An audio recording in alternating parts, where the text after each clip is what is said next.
Lotus founder Colin Chapman built his first car, the Mark I, in 1948, while still an engineering student at London University. Based on a 1928 Austin 7 chassis, the Mark I was built to compete in the 750 Motor Club trials.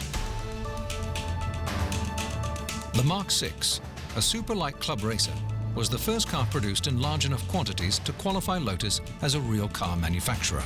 Built on a Lotus-designed space-frame chassis with its aluminum body, the whole car weighed in at only 950 pounds.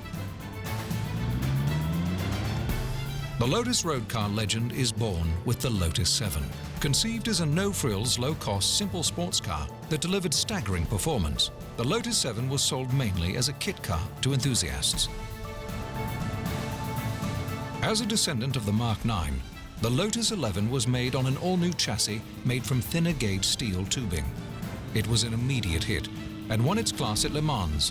In fact, Lotus cars recorded an astounding 150 wins in 1956.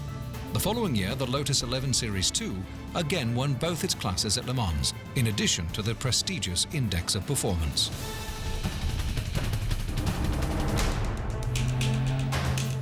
The Lotus Elite astounded the motoring world, using aeronautical production standards and designs.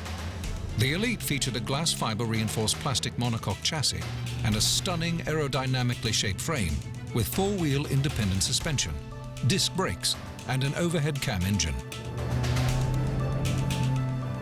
Chapman shocked the racing world in 1962 when he introduced the Lotus 23, initially banned from participating at Le Mans because it was thought to have had an unfair advantage over the competition. First raced by Jim Clark at the Nürburgring 1000 kilometer, it blew away the bigger engines of Porsche and Ferrari by lapping up to 30-second leads before the exhaust failed, causing Clark to be overcome by exhaust fumes and crash. Hollywood would have been proud of the 25's novel-like beginnings, sketched in rough outline on a restaurant napkin. The 25 was the first Formula One race car with a monocoque chassis. It was lighter and stiffer, and had better handling and performance than any other Formula One car at the time. The Lotus 25 debuted in 1962 and was immediately successful, with Clark nearly winning the Drivers' Championship, losing to Graham Hill in the last race due to an oil leak. But Clark dominated in '63, winning the Drivers' Championship with 7 victories in 10 races. The Type 33, the next evolution of the 25, provided Clark with his second championship in 1965.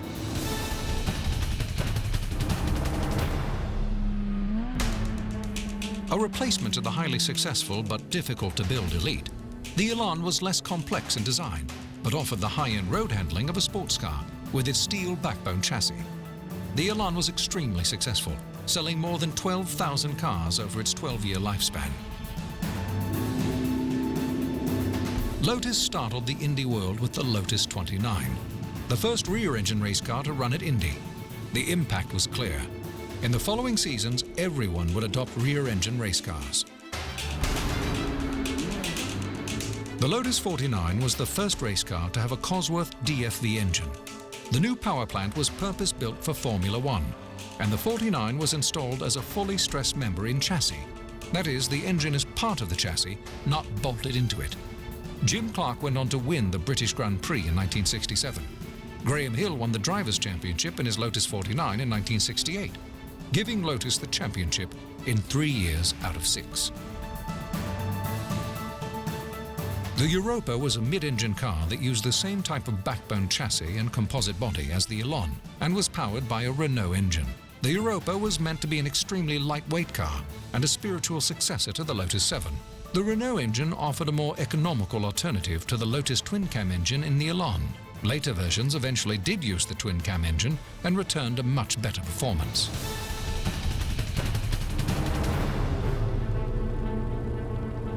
The Lotus 72 defined racing the first half of the 1970s. The 72 was the first wedge-shaped car to produce downforce because of its shape, and used side pods to house the radiators, which had to be moved from the front of the car.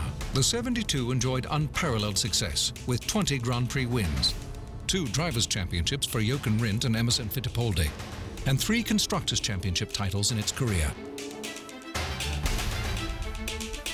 Produced for more than 25 years, The Lotus Esprit evolved from a 4-cylinder 160 horsepower engine to a 265 horsepower turbocharged engine, and finally into a 350 horsepower twin-turbo V8 powered supercar. Some have called the Lotus 79 and its predecessor the 78 the most significant vehicle design in racing history. The cars introduced ground effects, where the airflow under the car is used to create a partial vacuum, to literally suck the car towards the pavement. With this innovation, Team Lotus was untouchable in late 1977 and throughout 1978.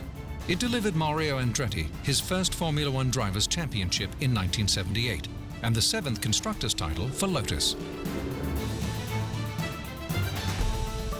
The first generation Elise was introduced in Europe in 1995, as Lotus made a move to get back to its heritage to manufacture a light sports car with a pure Lotus driving experience. The Elise S1 was replaced in 2001 with the Elise S2, with a new and exciting body and updated chassis.